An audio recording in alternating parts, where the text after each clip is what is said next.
ನಮಸ್ತೆ ಸ್ನೇಹಿತರೆ, welcome back to ಸಮೃದ್ಧಿ ಜೀವನ ಚಾನಲ್.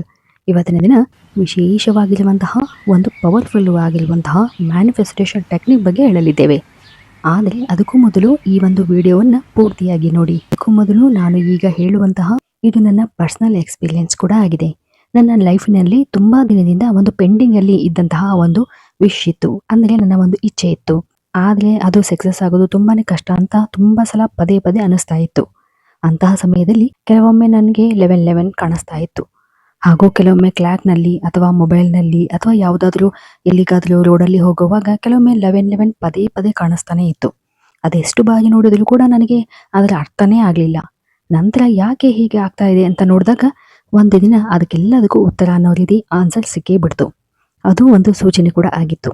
ಹೌದು, ಯೂನಿವರ್ಸು ನನ್ನೊಂದಿಗೆ ಮಾತಾಡ್ತಾ ಇದೆ ಅಂತ ನನಗೆ ಅನಿಸಲು ಸ್ಟಾರ್ಟ್ ಆಯಿತು. ನಂತರ ಬ್ರಹ್ಮಾಂಡ ನನ್ನ ಜೊತೆ ಕನೆಕ್ಟ್ ಆಗಿದೆ ಅಂತ ಹೇಳಿ ನನಗೆ ಫೀಲ್ ಆಯಿತು. ಮತ್ತೆ ಅದು ರಿಯಲೈಸೇಷನ್ ಕೂಡ ಆಯಿತು. ಆವಾಗಿಂದ ನಾನು ಈ ಒಂದು 1111 ಅನ್ನೋದನ್ನ ಕೇವಲ ಒಂದು ಸಂಖ್ಯೆ ಅಂತ ನೋಡೋದನ್ನು ಬಿಟ್ಟು ಅದನ್ನು ಒಂದು ಮ್ಯಾನಿಫೆಸ್ಟೇಷನ್ ಡೋರ್ ಅಂತ ಹೇಳಿ ಸ್ವೀಕರಿಸಿದೆ. ನಾನು ಇಷ್ಟಪಟ್ಟ ಗುರಿಯನ್ನು ಮನಸ್ಸಿನಲ್ಲಿ ದೃಢವಾಗಿ ವಿಜುವಲೈಸೇಷನ್ ಮಾಡಿಕೊಂಡು ಪಾಸಿಟಿವ್ ಅಫರ್ಮೇಷನ್ಗಳನ್ನು ಹೇಳ್ಕೊಳ್ತಾ ಮನಸ್ಸಿನಲ್ಲಿ ಗ್ರ್ಯಾಟಿಟ್ಯೂಡ್ ಭಾವನೆಯನ್ನು ಫೀಲ್ ಮಾಡಿಕೊಂಡು ನನ್ನ ಜೀವನದಲ್ಲಿ ನಾನು 1111 ಟೆಕ್ನಿಕನ್ನು ಬಳಸಲು ಸ್ಟಾರ್ಟ್ ಮಾಡಿದೆ. 1111 ಬಗ್ಗೆ ತಿಳ್ಕೊಂಡು ನನ್ನ ಇಚ್ಛೆಯನ್ನು ನಾನು ಅಸಾಧಾರಣವಾಗಿರ್ತಕ್ಕಂಥ ಒಂದು ಇಚ್ಛೆಯನ್ನು ನಾನು ಸಕ್ಸಸ್ಫುಲ್ ಆಗಿ ಮಾಡ್ಕೊಂಡಿದ್ದೀನಿ ಇವಾಗ. ಹೌದು, ಈ ಒಂದು ಅಮೇಝಿಂಗ್ ಫ್ಯಾಕ್ಟ್ ಏನು ಅಂದರೆ ಸ್ಲೋಲಿಯಾಗಿ ನನ್ನ ಲೈಫ್ನಲ್ಲಿ ಒಂದು ಟರ್ನಿಂಗ್ ಪಾಯಿಂಟ್ ಆ ಮೂಲಕ ನನ್ನ ವಿಶ್ ಕೂಡ ನನಸಾಗಿದೆ. ಹೌದು ಸ್ನೇಹಿತರೆ, ಇದು ಕೇವಲ ನನ್ನ ಕಥೆಯಲ್ಲ. ನನ್ನಂತೆಯೇ ಹಲವಾರು ಜನರಿಗೆ ಈ ಒಂದು 1111 ತುಂಬಾನೇ ಸಕ್ಸಸ್ಫುಲ್ ಅನ್ನ ಕೊಟ್ಟಿದೆ. ಆದರೆ ನೀವು ಈ ಒಂದು 1111 ಟೆಕ್ನಿಕ್ ಅನ್ನು ಬಳಸುವ ಮೊದಲು ಒಂದು ತಂತ್ರವನ್ನು ಬಳಸಬೇಕು. ಅದೇನು ಅಂದರೆ ನಂಬಿಕೆ. ಯೂನಿವರ್ಸ್ ಮೇಲೆ ಪೂರ್ತಿಯಾಗಿ ನಂಬಿಕೆ ಇಟ್ಟು ಇವತ್ತಿನ ದಿನ ನಾವು ಹೇಳುವಂತ ಈ ಒಂದು ರೆಮಿಡಿಯನ್ನ ಮಾಡಿ ನೋಡಿ. ನಿಮ್ಮ ಯಾವುದೇ ಇಚ್ಛೆ ಇರಲಿ, ಆ ಎಲ್ಲ ಇಚ್ಛೆಗಳು ಕೂಡ ಪೂರ್ಣವಾಗುತ್ತಾ ಹೋಗುತ್ತದೆ. ಆದರೆ ಅದಕ್ಕೂ ಮೊದಲು ಈ ಒಂದು ವಿಡಿಯೋದ ಕಾಮೆಂಟ್ನಲ್ಲಿ ಮ್ಯಾನಿಫೆಸ್ಟ್ 1111 ಅಂತ ಹೇಳಿ ಕಾಮೆಂಟ್ ಮಾಡಿ. ಅದರ ಮೂಲಕ ನಿಮ್ಮ ಇಚ್ಛೆಯನ್ನು ಯೂನಿವರ್ಸ್ಗೆ ನೀವು ಸೆಂಡ್ ಮಾಡಬಹುದು. ಹೌದು ಸ್ನೇಹಿತರೆ, ಇವತ್ತಿನ ದಿನ ನಾನು ನಿಮಗೆ ಹೇಳಲೇಬೇಕೆಂದಿರುವುದು 1111 ಟೆಕ್ನಿಕ್ ಬಗ್ಗೆ. 1111 ಎಂಬುದು ಒಂದು ಮ್ಯಾಜಿಕಲ್ ನಂಬರ್. ಯೂನಿವರ್ಸ್ನ ಒಂದು ಪವರ್ಫುಲ್ ಆಗಿರ್ತಕ್ಕಂಥ ಈ ಒಂದು ನಂಬರ್ ಅನ್ನ ಬಳಸಿ ಮಾಡುವಂತಹ ಈ ಒಂದು ಟೆಕ್ನಿಕ್. ಹೌದು, ನೀವು ಸರಿಯಾಗಿ ಈ ಒಂದು ವಿಡಿಯೋವನ್ನ ಪೂರ್ತಿಯಾಗಿ ನೋಡಿ. ಒಮ್ಮೆ ಯೂನಿವರ್ಸ್ಗೆ ನೀವು ಕನೆಕ್ಟ್ ಆಗಿದ್ರೆ ನಿಮ್ಮ ಕನಸು, ಆಸೆ, ಗುರಿ ಯಾವುದಾದ್ರೂ ಇರಲಿ ಮ್ಯಾನಿಫೆಸ್ಟ್ ಮಾಡುವುದರ ಮೂಲಕ ನಿಮ್ಮ ಕಡೆಗೆ ನಿಮ್ಮ ಗುರಿಯನ್ನು ನೆನಸಾಗಿಸಲು ಅಟ್ರಾಕ್ಷನ್ ಅನ್ನ ಮಾಡಬಹುದು. ಸರಿ, ಹಾಗಾದರೆ ಈ ಒಂದು ಮೆಥಡ್ ಅನ್ನು ಏನು, ಹೇಗೆ ಮತ್ತು ಯಾವ ರೀತಿಯಾಗಿ ಮಾಡೋದು ಎಂಬುದನ್ನ ನೋಡೋಣ ಬನ್ನಿ. ಮೊದಲು ನಿಮ್ಮ ಇಚ್ಛೆ ಯಾವುದೇ ಇರಲಿ, ಅದು ಸಣ್ಣದಿರಲಿ ಅಥವಾ ದೊಡ್ಡದಿರಲಿ, ಆ ಎಲ್ಲ ವಿಷಯಗಳನ್ನು ಪೂರ್ಣಗೊಳಿಸಿಕೊಳ್ಳಲು ನೀವು ಈ ಒಂದು ಟೆಕ್ನಿಕ್ ಅನ್ನ ಬಳಸಬಹುದು. ಇದಕ್ಕಾಗಿ ನೀವು ಮೊದಲು ಒಂದು ಬಿಳಿ ಪೇಪರ್ ಅನ್ನು ತೆಗೆದುಕೊಳ್ಳಬೇಕು. ಅದರ ಮೇಲೆ ಏನು ಕೂಡ ಬರೆದಿರಬಾರದು. ನಂತರ ಒಂದು ಬ್ಲೂ ಕಲರ್ ಪೆನ್ ಅನ್ನ ತೆಗೆದುಕೊಳ್ಳಿ. ಹಾಗೂ ಬಿಳಿ ಬಣ್ಣದ ಒಂದು ಕ್ಯಾಂಡಲ್ ಅನ್ನ ತೆಗೆದುಕೊಳ್ಬೇಕು. ಹಾಗೂ ಈ ಒಂದು ಕ್ಯಾಂಡಲ್ ಹೊಸದಾಗಿರಲಿ ಮತ್ತು ಯಾವುದೇ ರೀತಿಯಾದಂತಹ ಅಂಕು ಡೊಂಕಾಗಿರಬಾರದು ಮತ್ತು ವೈಟ್ ಕಲರ್ ಆಗಿರ್ತಕ್ಕಂಥ ಕ್ಯಾಂಡಲೇ ಆಗಿರಬೇಕು.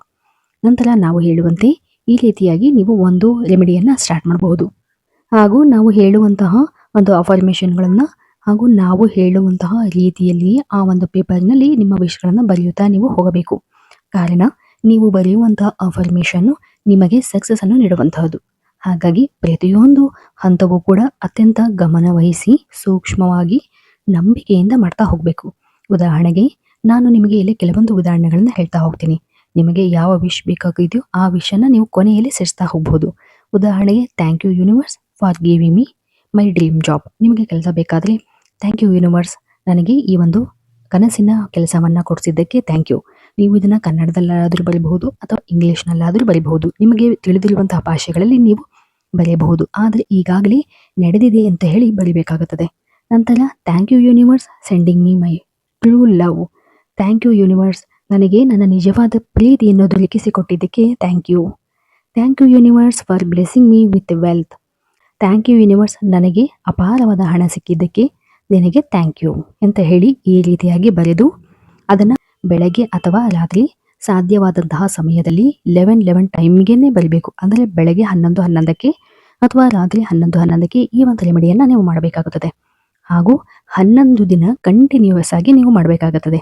ಅದಕ್ಕಾಗಿ ಒಂದು ಕ್ಯಾಂಡಲ್ ಅನ್ನು ಹಚ್ಚಿ ಅದರ ಮುಂದೆ ಈ ಒಂದು ಪೇಪರ್ ಅನ್ನು ಕೈಯಲ್ಲಿ ಹಿಡಿದು, ಅಂದರೆ ನೀವು ವಿಶ್ ಅನ್ನು ಬರೆದಿರತಕ್ಕಂತಹ ಪೇಪರ್ ಅನ್ನು ಕೈಯಲ್ಲಿ ಹಿಡಿದು ಈ ಒಂದು ನಿಮ್ಮ ವಿಶ್ ಅನ್ನು 3 ಬಾರಿ ಬರೆಯಬೇಕು ಆ ಒಂದು ಪೇಪರ್ ಮೇಲೆ. ಮತ್ತು ಆ ಪೇಪರ್ ಮೇಲೆ 1111 ಅಂತ ಕೂಡ ಬರೆಯಬೇಕಾಗುತ್ತದೆ. ಹಾಗೂ ನಿಮ್ಮ ವಿಷನ್ನು ಗ್ರ್ಯಾಟಿಟ್ಯೂಡ್ ಫೀಲ್ ಮಾಡಿ ಈಗಾಗಲೇ ಆಗಿದೆ ಎಂದು ಖುಷಿಪಡುತ್ತಾ ವ್ಯಕ್ತಪಡಿಸಬೇಕು.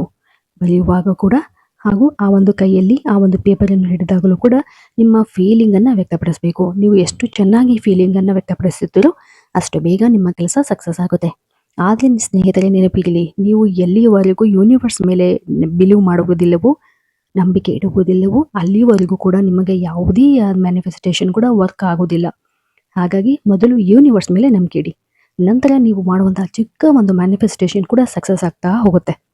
ಹಾಗೂ 5ರಿಂದ 10 ನಿಮಿಷಗಳ ಕಾಲ ಅಥವಾ ಒಂದು 5 ಮಿನಿಟ್ಸ್ ಅಥವಾ ಒಂದು 4 ಮಿನಿಟ್ಸ್ಗಾದರೂ ಕೂಡ ನೀವು ಮಾಡಬಹುದು. ನಿಮಗೆ ಅನಿಸಿದಷ್ಟು ಟೈಮಲ್ಲಿ ನೀವು ಈ ಒಂದು ಮ್ಯಾನಿಫೆಸ್ಟೇಷನ್ ಅಂದರೆ ಫೀಲನ್ನು ನೀವು ಮಾಡಬೇಕಾಗತ್ತೆ. ಅಂದರೆ ನಿಮಗೆ ಅಕಸ್ಮಾತಾಗಿ ಹಣದ ಅವಶ್ಯಕತೆ ಇದೆ ಅಂತಂದರೆ ಒಂದು ಚೆಕ್ ಬರೋ ರೀತಿಯಲ್ಲಿ ಅಥವಾ ನಿಮ್ಮ ಅಕೌಂಟಿಗೆ ಹಣ ಬಂದಾಗ ಬರುವಂತಹ ಒಂದು ಮೆಸೇಜ್ ಎಲ್ಲ ರೀತಿಯಲ್ಲಿ ನೀವು ಇಮ್ಯಾಜಿನನ್ನು ಮಾಡ್ಕೋಬೇಕು.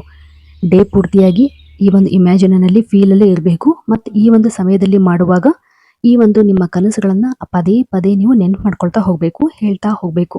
ನಿಮ್ಮ ಭಾವನೆ ನಿಮ್ಮ ಮನಸ್ಸಿನಲ್ಲಿ ಪೂರ್ತಿಯಾಗಿ ನಿಮ್ಮ ಕನಸುಗಳೇ ತುಂಬಿರಬೇಕು. ನಂತರ ಇದನ್ನು ಒಂದು ಮೇಣದ ಬತ್ತಿಯನ್ನು ಹಚ್ಚಿ 5ರಿಂದ 10 ನಿಮಿಷಗಳ ಕಾಲ ಆ ಒಂದು ಪ್ರಾರ್ಥನೆಯನ್ನು ಸಲ್ಲಿಸಿ, ಅಂದರೆ ನಿಮ್ಮ ವಿಷಯವನ್ನು ಹೇಳಿಕೊಂಡು ನಂತರ ಆ ಮೇಣದ ಬತ್ತಿಯನ್ನು ಆರಿಸಿ, ಅಂದರೆ ಒಂದು ಚಮಚದಿಂದ ತೆಗೆದುಕೊಂಡು ಆರಿಸಿ. ನಂತರ ಆ ಒಂದು ಪೇಪರನ್ನು ನಿಮ್ಮ ದಿಮ್ಮಿನ ಕೆಳಗಡೆ ಇಟ್ಟು ಮಲಗಿ.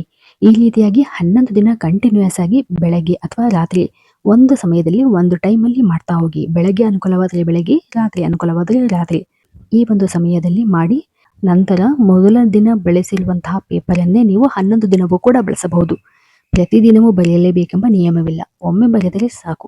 ಅದೇ ಪೇಪರನ್ನು ಪ್ರತಿನಿತ್ಯ ಆ ಒಂದು ಟೈಮ್ನಲ್ಲಿ ಹೇಳಿಕೊಳ್ಳುತ್ತಾ ಮ್ಯಾನಿಫೆಸ್ಟೇಷನ್ ಮಾಡಿಕೊಳ್ಳುತ್ತಾ ಪ್ರತಿದಿನ ನೋಡಿಬಿಟ್ಟು ನಂತರ ದಿಂಬಿನ ಕೆಳಗೆ ಇಡ್ತಾ ಹೋಗಿ. ಇದೇ ರೀತಿಯಾಗಿ 11 ದಿನ ಮಾಡ್ತಾ ಹೋಗಿ. ನಂತರ 11 ದಿನದ ನಂತರ ಈ ಒಂದು ಪೇಪರನ್ನು ನಿಮ್ಮ ಮನೆಯ ಯಾವುದಾದ್ರೂ ಒಂದು ಜಾಗದಲ್ಲಿ ಇಟ್ಟು ಮರೆತು ಬಿಡಬೇಕು. ಅಥವಾ ಅದು ಸಾಧ್ಯವಾಗಿಲ್ಲವೆಂದರೆ ಒಂದು ಮಣ್ಣಿನಲ್ಲಿ ಹಾಕಿ ಅದನ್ನು ಮುಚ್ಚಿ. ನಂತರ ಅದನ್ನು ಯೂನಿವರ್ಸ್ಗೆ ಬಿಟ್ಟು ಬಿಡಿ, ಅಂದರೆ ಲೆಟ್ ಗೋ ಮಾಡಬೇಕು. ಈ ರೀತಿಯಾಗಿ ಮಾಡೋದ್ರಿಂದ ಖಂಡಿತ ನಿಮ್ಮ ವಿಶ್ ಯಾವುದೇ ಇರಲಿ ಅದು ಯೂನಿವರ್ಸ್ ಪಾಸಿಬಲ್ ಆಗಿ ಮಾಡುವುದು. ಅದೆಂಥದೇ ಅಸಾಧ್ಯವಾಗಿರ್ತಕ್ಕಂಥ ಕೆಲಸವಿದ್ರೂ ಕೂಡ ಸಾಧ್ಯಗೊಳಿಸುತ್ತದೆ. ಆದರೆ ಈ 11 ದಿನದ ಮಧ್ಯೆ ಎಲ್ಲೂ ಕೂಡ ನಿಲ್ಲಿಸಬಾರದು. ಹಾಗೂ ದಿನಕ್ಕೆ ಒಂದು ಟೈಮ್ ಮಾಡಿ. ಆದರೆ ಪದೇ ಪದೇ ನಿಮ್ಮ ವಿಷಯಗಳು ಸಕ್ಸಸ್ ಆಗಿದೆ ಅಂತ ಹೇಳಿ ನೀವು ಫೀಲ್ ಮಾಡ್ತಾ ಇರಬೇಕು ಅಷ್ಟೇ. ಹಾಗೂ ಅಸಾಧ್ಯವಾದಂಥ ಕೆಲಸಗಳು ಸಾಧ್ಯವಾಗಲು ಸ್ವಲ್ಪ ಶ್ರಮ ವಹಿಸಬೇಕು. ಅದಕ್ಕೋಸ್ಕರ ನಂಬಿಕೆ ಅನ್ನೋದು ತುಂಬಾ ಮುಖ್ಯವಾಗುತ್ತೆ. ಈ ಒಂದು ನಂಬಿಕೆಯಿಂದ ಮಾಡಿರುವಂಥ ಕೆಲಸದಿಂದ ನಿಮಗೆ ಸಕ್ಸಸ್ ಕಾಣೋದಂತೂ ಖಚಿತ. ಇವತ್ತಿನ ದಿನ ಸರಳವಾಗಿ ನಾವು ಯಾವ ರೀತಿಯಾಗಿ 11 ಟೆಕ್ನಿಕನ್ನು ಬಳಸಿಬಿಟ್ಟು ನಮ್ಮ ವಿಷಯನ ಸಕ್ಸಸ್ ಆಗಿ ನಾವು ಮಾಡ್ಕೊಳ್ಬಹುದು ಎಂಬುದನ್ನು ಹೇಳಿದ್ದೇನೆ. ಇದ್ರ ಬಗ್ಗೆ ನಿಮ್ಗೆ ಯಾವುದೇ ಡೌಟ್ಸ್ಗಳಿದ್ರೆ ಕೆಳಗಡೆ ಕಾಮೆಂಟ್ ಮಾಡಿ ತಿಳಿಸಿ. ಮತ್ತೊಂದು ಇಂಟ್ರೆಸ್ಟಿಂಗ್ ಆಗಿರ್ತಕ್ಕಂಥ ವಿಡಿಯೋದೊಂದಿಗೆ ಮತ್ತೆ ಸಿಗ್ತೀನಿ. ಹಾಗೂ ಇನ್ನಷ್ಟು ಆಧ್ಯಾತ್ಮಿಕ ವಿಚಾರಗಳಿಗಾಗಿ ಹಾಗೂ ಉಪಯುಕ್ತವಾದಂತಹ ವಿಡಿಯೋಗಳಿಗಾಗಿ ದಯವಿಟ್ಟು ನಮ್ಮ ಚಾನಲನ್ನು ಸಬ್ಸ್ಕ್ರೈಬ್ ಮಾಡಿ ಮತ್ತು ಲೈಕ್ ಮಾಡಿ. ಧನ್ಯವಾದಗಳು.